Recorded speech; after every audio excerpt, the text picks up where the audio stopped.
I hope you're having a great day. It's Cheryl. I haven't been back in a little while, but I wanted to touch base today and say hello.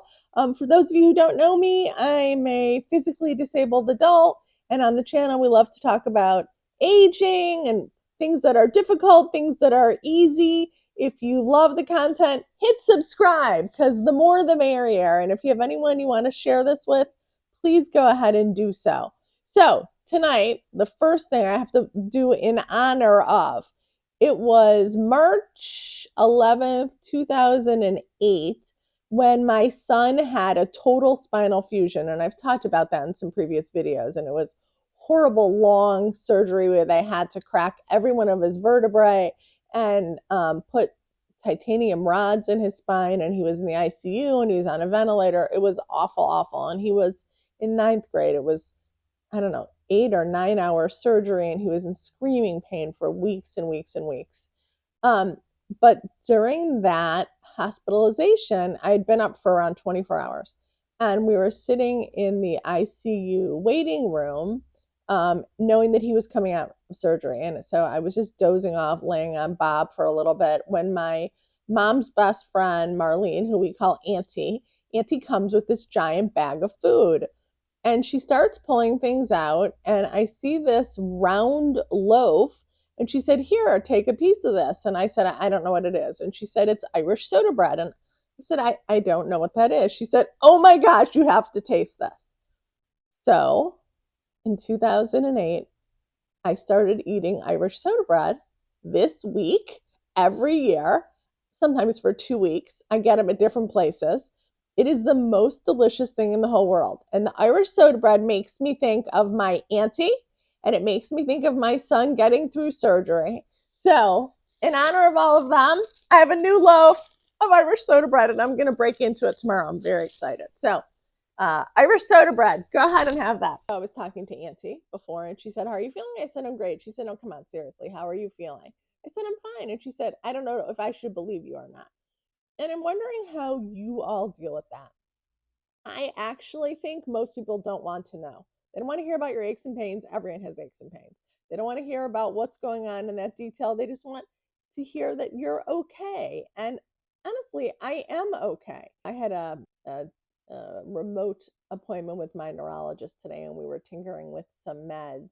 And she said, "Well, how are you doing?" And I told her, and she said, "But how are you?" And I said, "I'm good." She said, "Well, you're not good because I have to do this with your meds." And I said, "I know, but here's the thing. I got out of bed this morning. I got both legs over to the side of the bed. I got them into my Uggs. I paddled my way to the bathroom. I showered. Actually, I worked out first, Peloton. Did that for about 40 minutes. Then I came upstairs and I showered, got dressed, and got to work all day. And I mean this from my toes. I feel very grateful. There are plenty of people who don't have the luxury of being able to get themselves out of bed in the morning.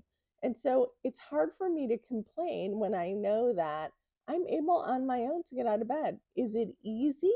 No. Do I have to put on leg braces? Yes. Do I have to walk with a cane? Yes. Do I have to take a million meds? Yes. And I get to do all the other things. I got to put my braces on, put my sneakers on, go down and get on the Peloton for a half hour. That feels really lucky. So for me, it's really difficult to complain when I know, honestly, there are so many people who can't do that. And maybe it's naive, but I don't think most people want to hear about all the aches and pains. All they want to hear about is that you're okay and that you're grateful for whatever you have for that day. Of course, if you have surgery or you've fallen or you're really having a bad day.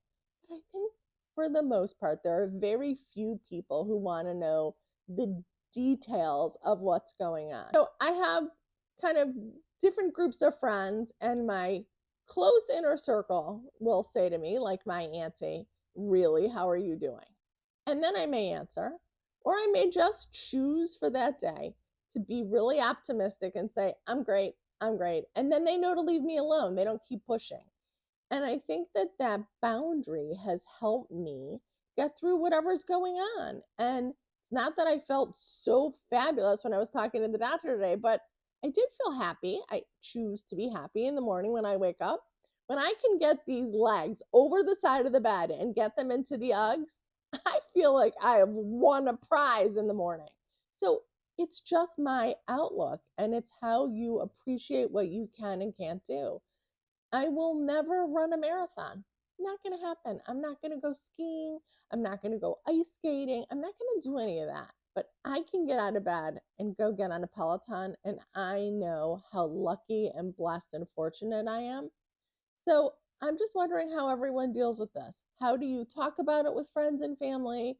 What do you do when they ask how you're doing? Do you have a pat answer? What is the way you navigate being honest about how you're feeling? I can tell you that sometimes for Bob, he doesn't like when I say, I'm fine, I'm fine, I'm fine. He'll say, I know you're not fine. I see you limping or whatever. But some of this is just my own mechanism of protection. So I think there's a few things here. Number one, the person who is disabled gets to decide how much information they're sharing. It's theirs. They don't have to share it. They can share it, but it's theirs. So you can't push. Number two, don't push. If someone gives you an answer, that's what they want you to know. You need to respect that boundary. And that boundary is really an amazing coping mechanism for people. And then number three is really respecting everyone's boundaries and their own coping mechanisms. I'm happy. I wake up happy. It's who I am. But there are some people who are just not like that. And so you have to give people the ability to be the one to tell the story, act a certain way, tell you how much they want to tell you. And they can always say to you, I don't feel like talking about it today. There are days where I'm happy to discuss anything at all about any of my diseases, most days. But there are some days when I'm like, it's just not front of mind for me. And I don't really want to get into it. I find it boring. For me, it's boring. I've lived with it for a really long time. It's not that interesting. Sometimes I have other things that are more important. There's things happening in the news that are far more important than what my body is doing. And so then I don't really feel like doing it. If I'm working, I'm doing other things that matter. So again, I just think that letting people own their story, letting them tell you what they want to tell you, and then not pushing and really respecting people's space and their own story and their own coping mechanisms is really important. So I thought maybe we could talk about that today. I would love to know how you all are doing. I've been riding my Peloton every morning so that when we go to our trip to London, that I can be in London studios on my birthday and ride with Leanne Hainsby, who I am so excited to ride with. And other than that, I hope all of you have an amazing St. Patrick's Day if you celebrate. For those of you who celebrate Ramadan, I hope you are having a beautiful holiday with your family. So Ramadan Mubarak to all of you. And then for everyone else, I hope you are enjoying spring that is coming. We're going to go see cherry blossoms this weekend. Go find some Irish soda bread. It's amazing. You will thank me for it. Have an amazing day, warriors. Hang in there. Talk to you soon.